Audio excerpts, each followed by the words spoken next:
Good morning everyone, it is Jake Wolki at Wolki Farm. I know I've been gone a little while, but I've been a busy boy and I've got a few things around the farm that I want to show you. So come for a journey with me.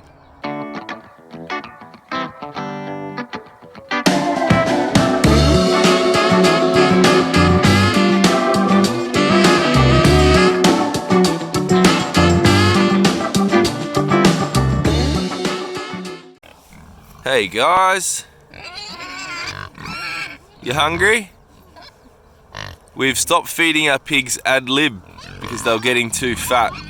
I'd love to hear from other pastured pork producers. We just found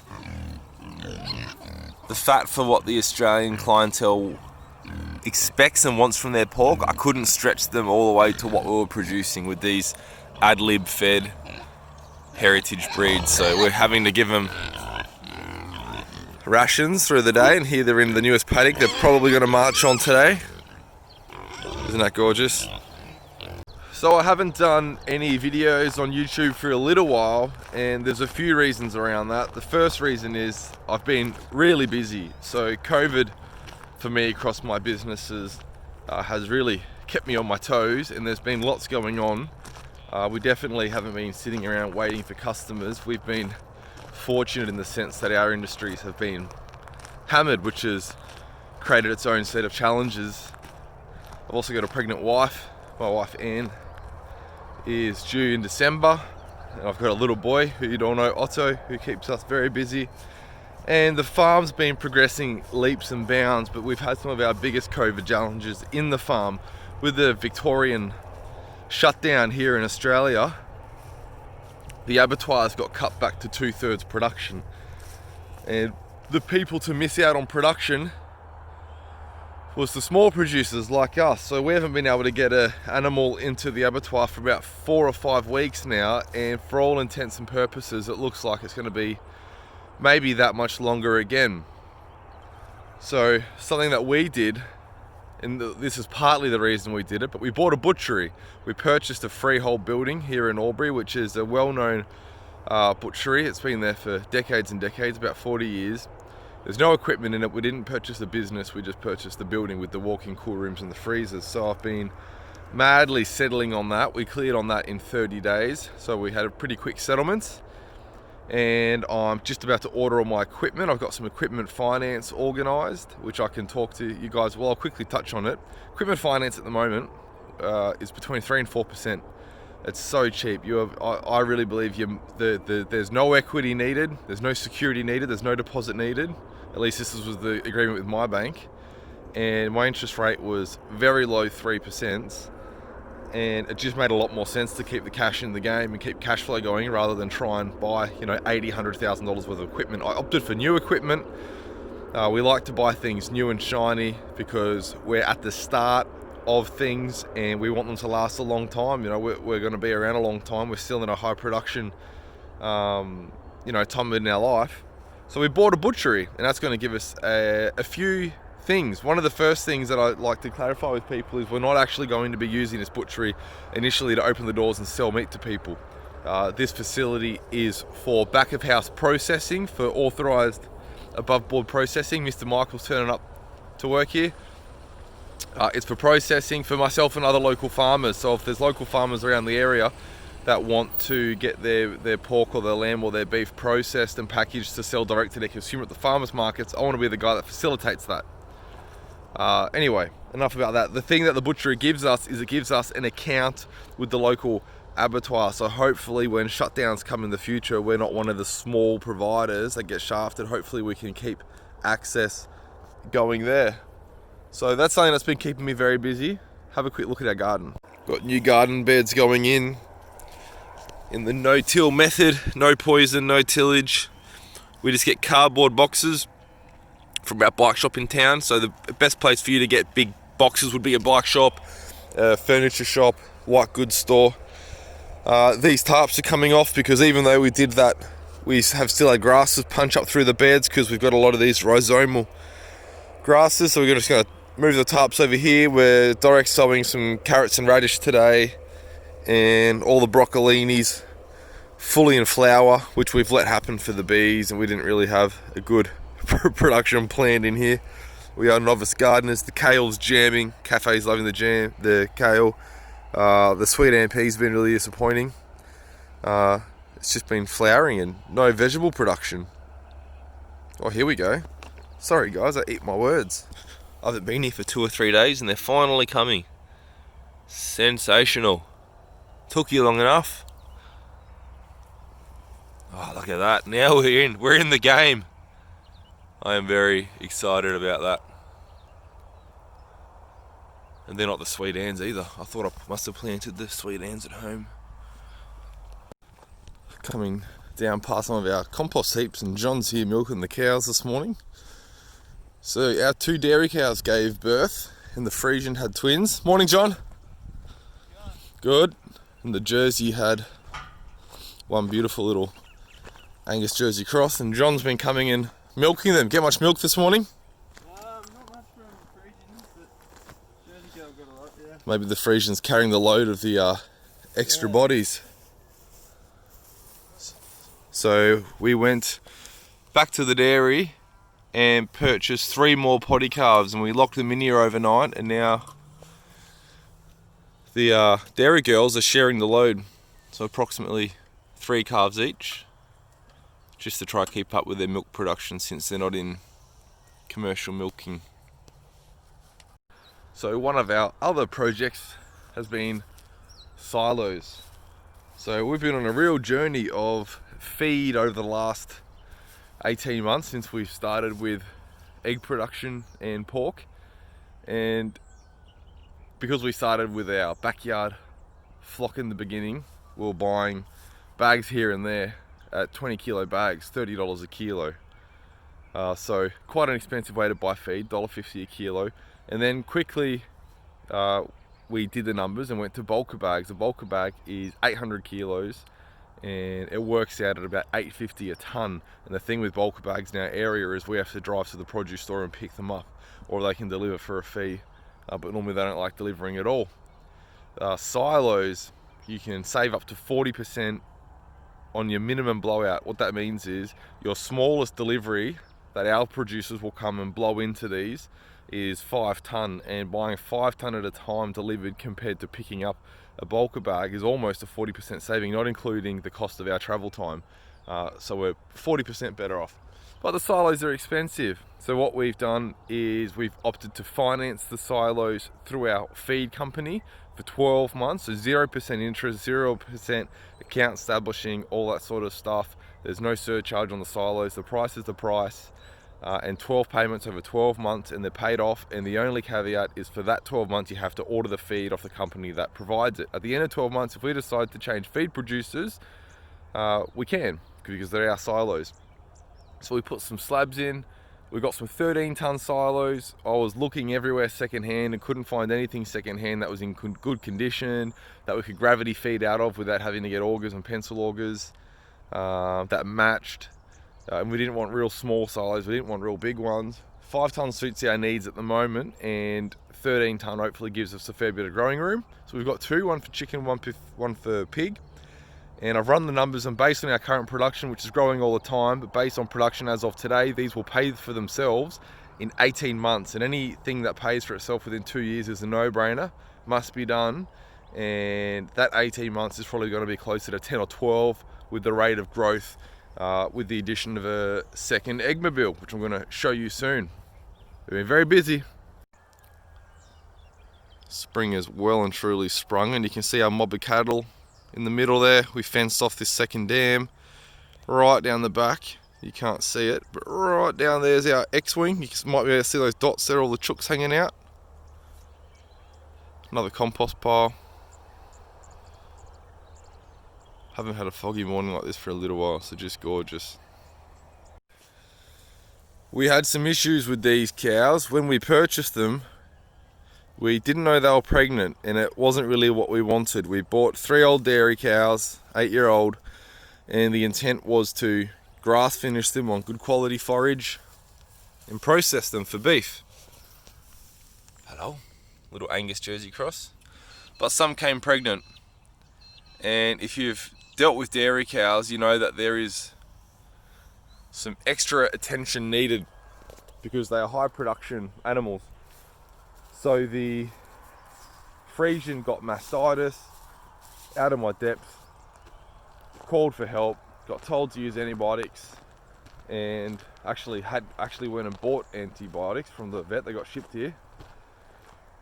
Opened my Pat Colby book and decided to give the cow 2 or 3 days with a more holistic approach, and we cured her mastitis, which was great. So we milked out a quarter every day, vitamin C injection, gave her diatomaceous earth and dolomite to nibble. We actually would rub it in her mouth because she wasn't too interested in eating it.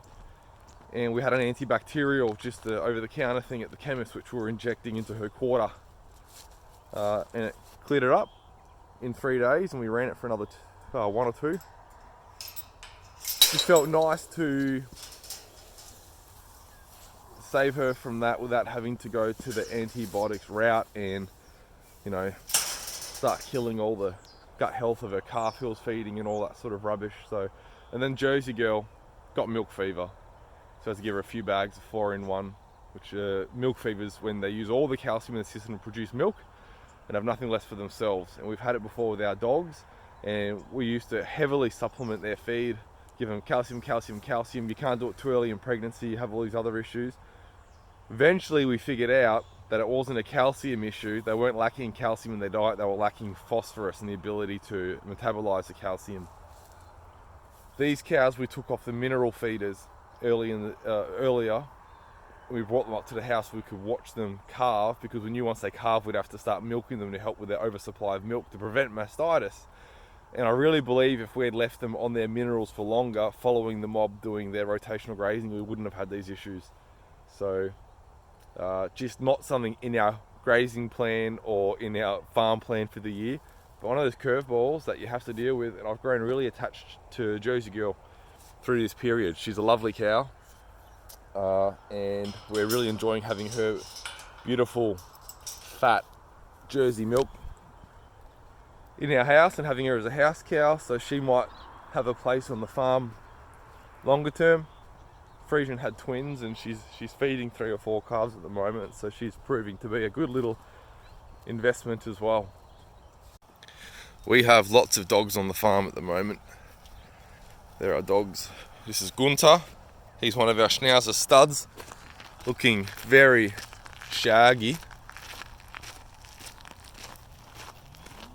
Another reason I haven't done a YouTube video for a while is because they just haven't been getting that much interaction, views and engagement. And I'm not here crying poor saying I should have heaps of followers. I know that you need to put the time in on these channels. I've done it before with my other businesses, but just with how stretched my days are across the board and how much I have going on, whenever I've got time to share something, to me it just feels like the best strategy to share it in an outlet that's going to get the most reach, if that makes sense. If I've got time to do some social media or to make a post or take a photo or do a video, I'm doing it on Facebook and Instagram where we've got, you know, thousands of followers.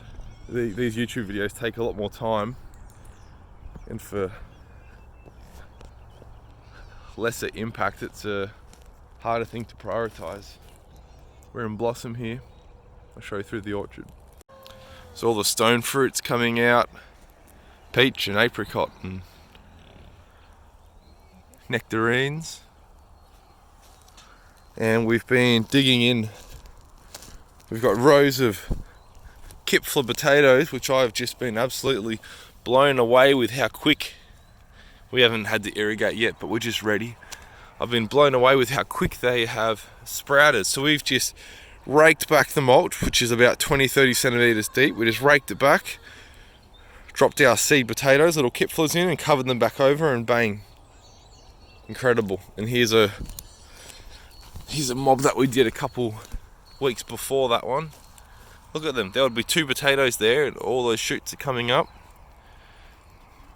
Just incredible. Another thing that we have done on the farm is dip our toes into broilers. I have been wanting to do meat birds, but we have some real issues here. On-site processing, like what a lot of people get away with in America, is really not an easy thing here in Australia. There's no little state exemptions for small quantities or anything, so we basically the closest processor we have, there's two that are 4 hours away one way, so we have to do 8.5 hours of driving essentially to get them processed, which either means super early mornings like 2 a.m. wake ups, or it means overnight stays, it means hiring refrigerated trucks and all sorts of nonsense. Mr. Michael? Morning. Here we are with Mr. Michael. Morning. And we've got I was just telling everyone we've ventured into broilers. Yep. And just been amazed how fast they grow. Yep, massive. It's incredible, isn't it? And the impact that these birds have on pasture is incredible. We've got a couple rows of chicken tractors that we've been dragging up the property when we're raising our egg layers, and it's definitely made great inroads on the pasture.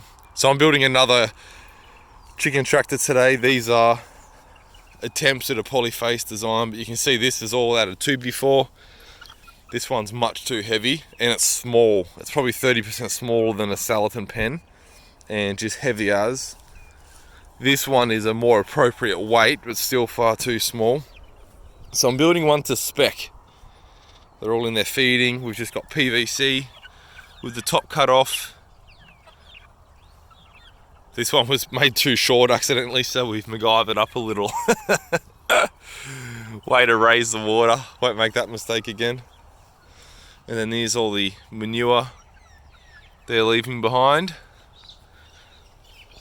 Even though it's early spring here, we're finding with our climate, we're having to move the birds twice a day and we're having to water them 3 times a day already, and it's not even hot yet. So just thinking about if chicken tractors are the best production method for us.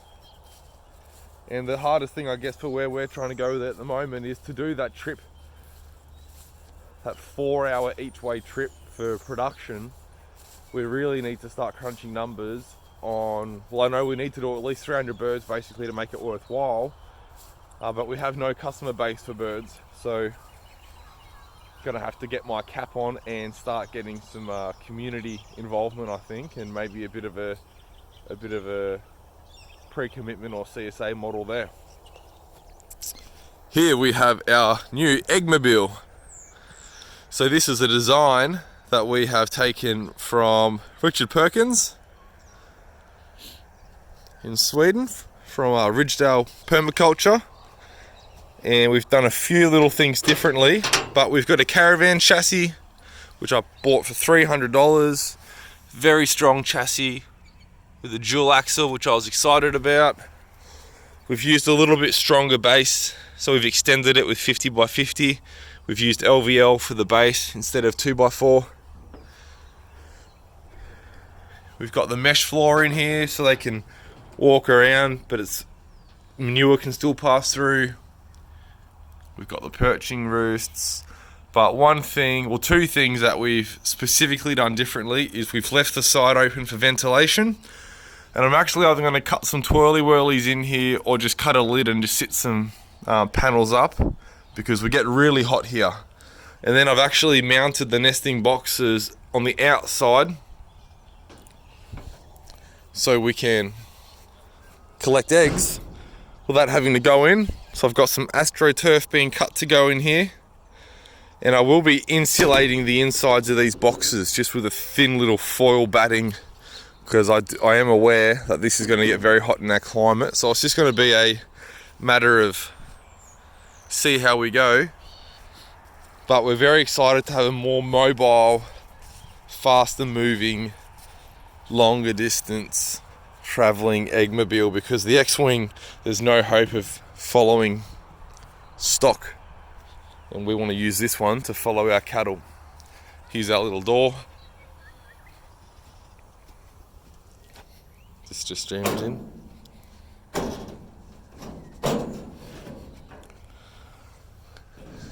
We just open that. Bit easy with 2 hands. That opens like that, and then that's the little ladder. Put it in, off we go.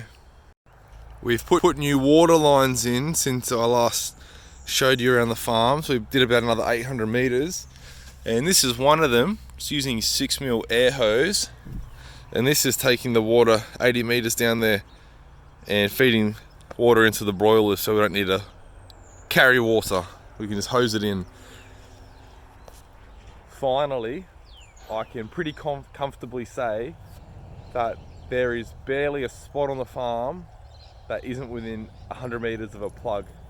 We're a 45 hectare property here, which is a really liberating and scalable feeling, if that makes sense. It really feels like we don't haul water anymore. We don't use a little Davy pump on the back of our trailer with an IBC, so we're on the machinery less and driving on pastures less. It's just a really nice feeling to plug and play.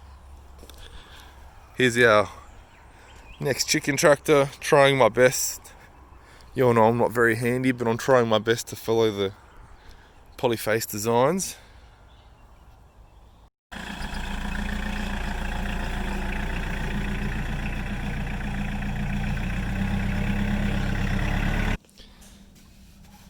We have some chicks. Hey guys. I don't know how to pronounce this breed. Is it Araquina or Aracuna? I don't know, I've never heard anyone say it, but these lay blue eggs. They're sort of like Easter eggers. They got little moustaches. Lovely customer gave us some fertile eggs, so time to move these guys into the brooder with their siblings.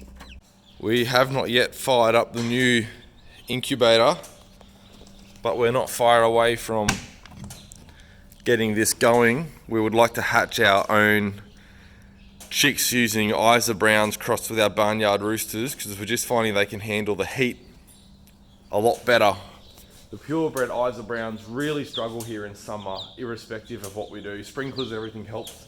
They're just not cut for it. They're bred for sheds. But we found if we use our mean old barnyard roosters, which are Australaw, Leghorn, I don't know, Rhode Island, whatever crosses that Dad's been line breeding for years, we have a really strong bird, and egg production doesn't drop enough to be to make it inefficient or unprofitable.